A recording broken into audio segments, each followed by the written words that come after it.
آج جامعہ کراچی میں اسلامی جمعیت طلبہ جو کہ جماعت اسلامی کی بغل بچہ تنظیم ہے، انہوں نے حسب روایت جو شروع دن سے وہ دہشت گردی کرتے رہے ٹھنڈر اسکواڈ کے نام پر، کبھی کسی طریقے سے کبھی کسی طریقے سے، اور کراچی کے تمام اسکول کالجز تمام تعلیمی اداروں میں کلاشنکوف کلچر متعارف کرانے والے، دہشت گردی کرنے والی یہ طلبہ تنظیم جمعیت یہ کس طریقے سے دہشت گردی کرتی ہے، اس کی ایک تازہ ترین مثال آپ یہ دیکھیے کہ آج جامعہ کراچی میں انہوں نے کیا کیا ہے۔ اور اس کے بعد جب یہ گرفتار ہوئے تو انہوں نے ابو الحسن اصفہانی روڈ اور مسکن چورنگی کو روڈ بند کر دیا احتجاجاً۔ دہشت گردی بھی کرتے ہیں اور ان کی منافقانہ پالیسی، پھر یہ احتجاج بھی کرتے ہیں۔ پہلے دہشت گردی، اس کے بعد احتجاج۔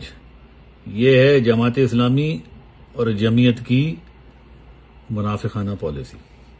یہی بتانا تھا آپ لوگوں کو۔ بہت شکریہ۔